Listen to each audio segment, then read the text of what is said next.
Why? Why is my head so large? Okay. That's what to do with my hands. There we go.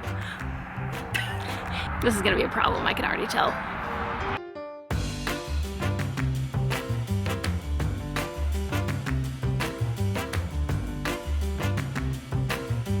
Hey guys, what is up? I apologize for the mess behind me. I've been doing some serious spring cleaning, just trying to prepare for, you know, madness here. When I was doing this spring cleaning, I came across something that I don't remember ordering. It's a bunch of these like very small terracotta pots. And these are small, so cute. Anyway, I found a box of 16 of these, or yeah, no, more than that. And I didn't know what they were from. Sometimes, like back when Eric and I were starting, like we would order things not really understanding the size of them, and I'm wondering if we thought these were like larger pots. I don't know, but it doesn't matter. I found these and I'm like, what am I going to do with these? I mean, I love little terracotta pots. I think they would be great for like little gifts or whatever, or I don't know. I was like, what could I do with these? So I actually messaged my friend Kelsey.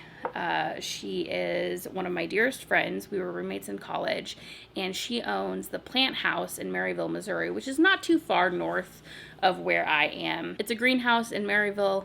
They have like all the things, you know, like just one of those places you walk in and you're like, yes, I'm here, I'm home. And I messaged her and I was like, what can I do with a bunch of really tiny terracotta pots?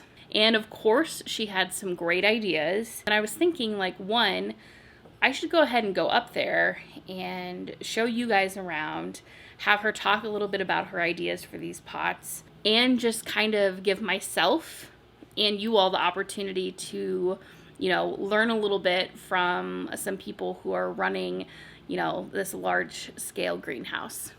I'm just trying to keep enough plants alive here for us to live, so I'm going to do it. I'm going to head up to the plant house. I think they're going to be able to offer us some incredible knowledge, and I think it's going to be really interesting to see kind of a little bit behind the scenes of how something like that operates. But for now, my focus is on these pots. So I'm taking my pots and I'm heading to Maryville. I'm halfway to the plant house to meet Kelsey, and I just realized I forgot my pots, which is like the original point of me going up here. But I know Kelsey and Tim are gonna be able to help me out, and I will just have to take home what I find and do the actual planting at home. So I struggle.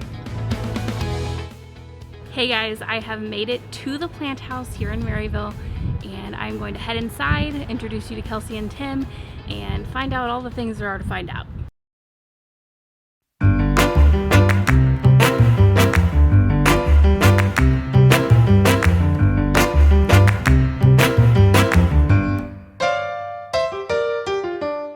I came here to Maryville. Kelsey's gonna help me with these pots, and then a whole bunch of stuff happened because when you run a greenhouse like this, you know, on opening day, I always have great, impeccable timing. Things get crazy and things have to get done. So it's closing time here at the plant house, and so now I finally get some time with Kelsey, and we're gonna talk those little terracotta pants. We're gonna talk about the little pots, okay, that I left at home. But Kelsey's gonna talk to me about what I could do with those, and I think we're gonna talk a little bit about succulents. But I wanted to spend a minute and just talk about who Kelsey is to me and a little bit of our history, because I think it's kind of interesting. Kelsey and I went to college together, Northwest Missouri State, and talk a little bit about, I guess, our lives here. So my freshman roommate was actually a semi-friend of Katie's, Holly. And at the end of freshman year, I didn't have anybody to room with the next year. Katie didn't have anybody to room with the next year, and we just literally met on the sidewalk, and we're like, hey, do you have anyone to live with? No. Do you have anyone to live with? And it was like that Step Brothers. Did we just become best friends? Yes. And so we became roommates, and that was, yeah, it just shot off from there. So it kind of feels like we've come full circle though. So Katie was in broadcasting.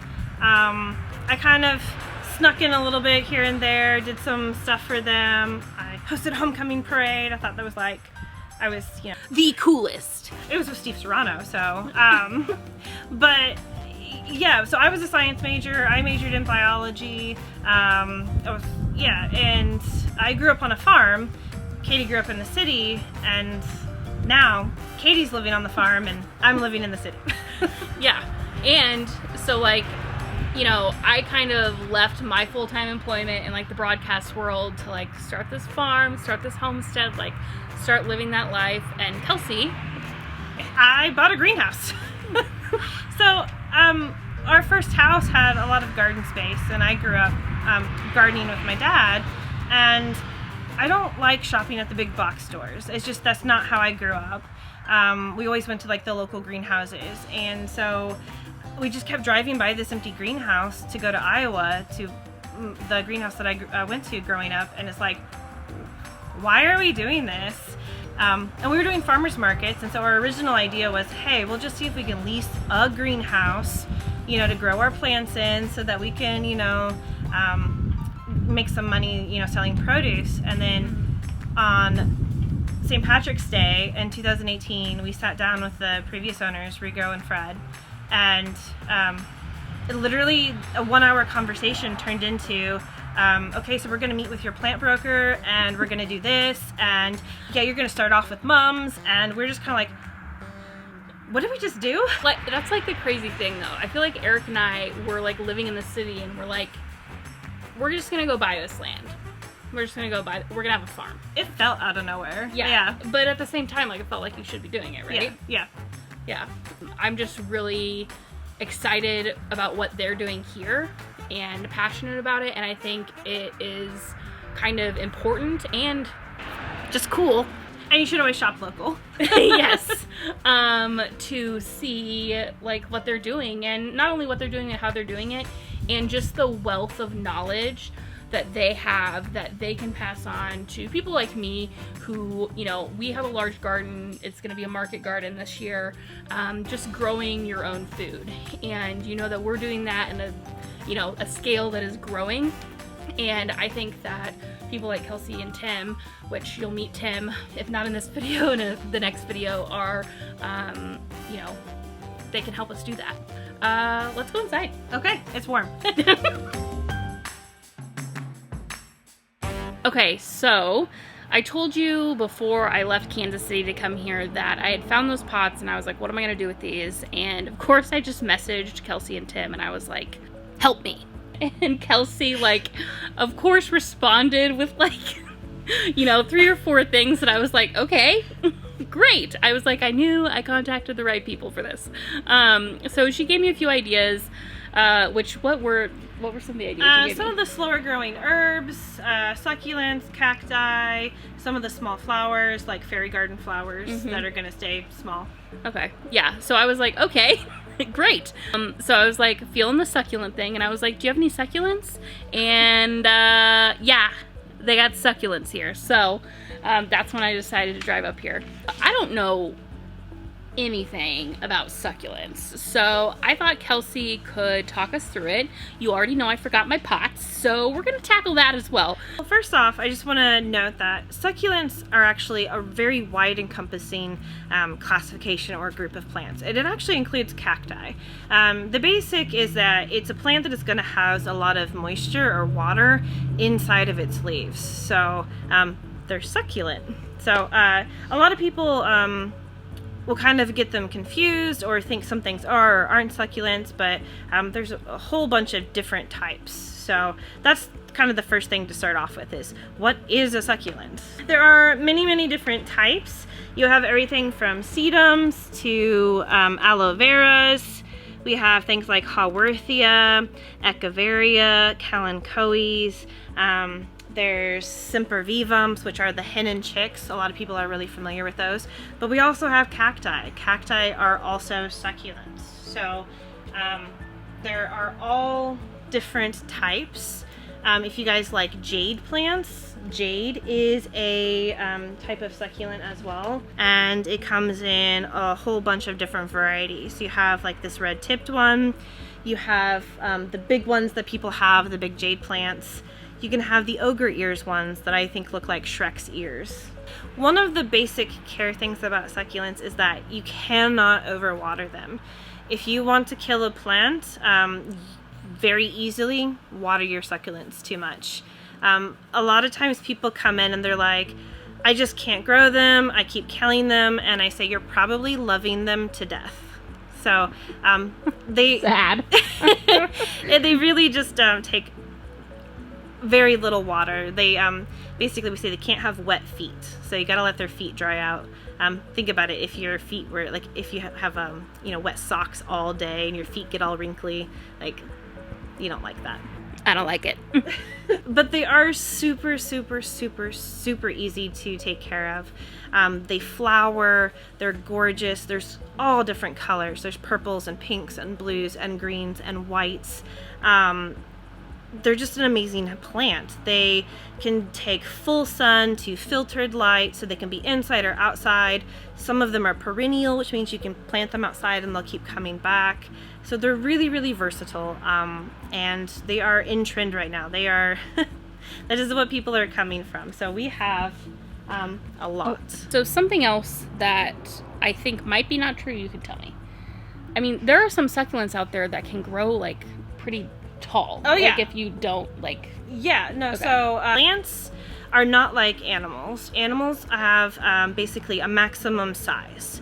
Plants will grow as long as they are alive. So because succulents, if they're inside, they don't die back. They basically keep growing. They can get to be absolutely massive.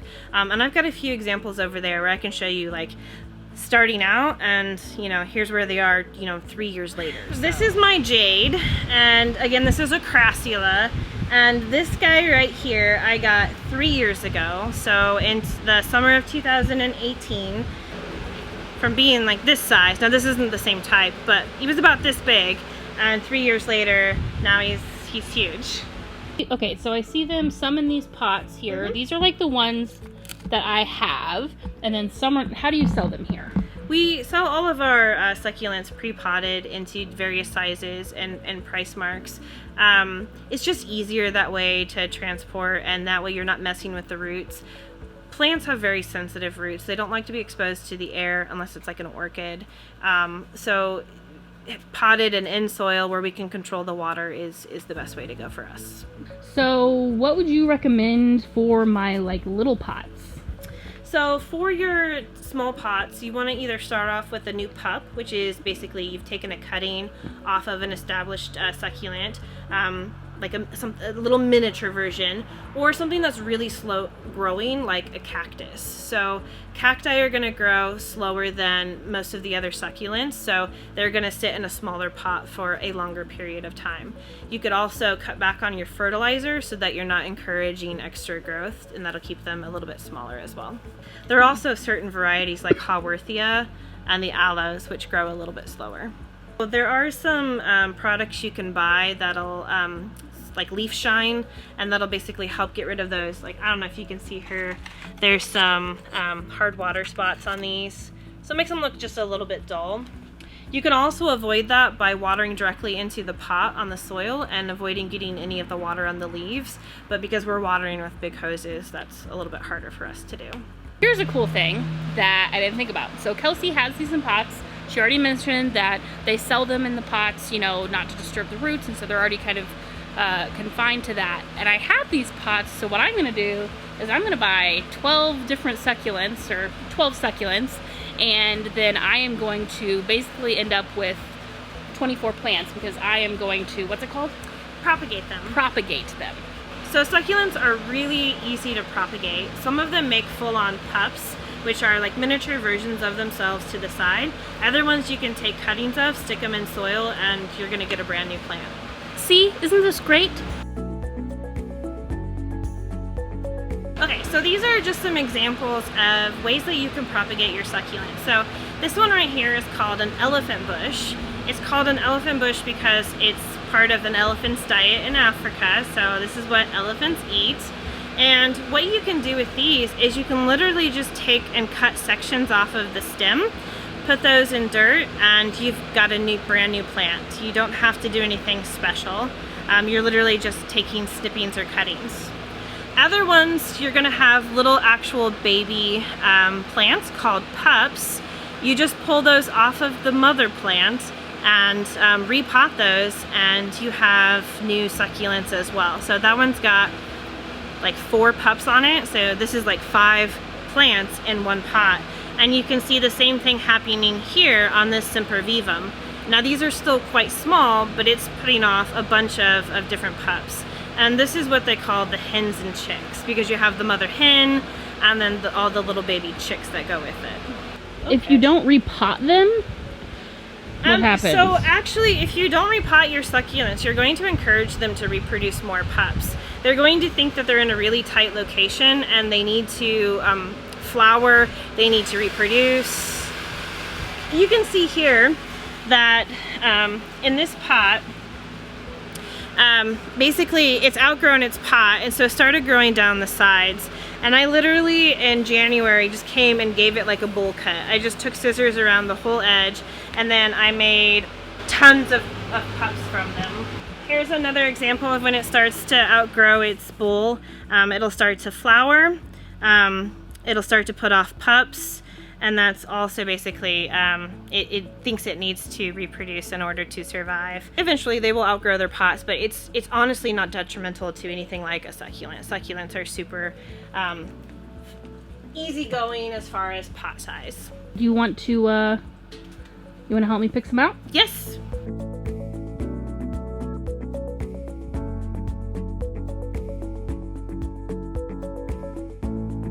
Okay, so Kelsey is helping me pick out my succulents for the pots that I'm going to take home. I was like, I've never had a cactus before, and so I'm going to do it. And then what were you telling me? So one thing that people don't know is that all succulents and cacti are angiosperms, or flowering plants, and all flowering plants produce fruits. And so cacti have fruit, and so Katie's going to taste it. She said it's ready to go, so I'm going to taste it.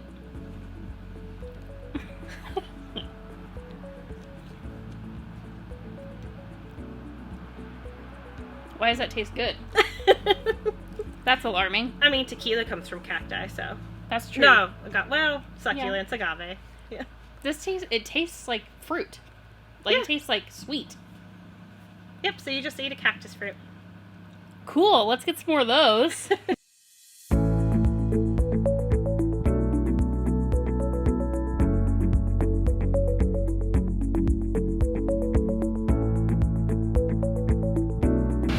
Like I was saying, all angiosperms, they all flower. Yeah.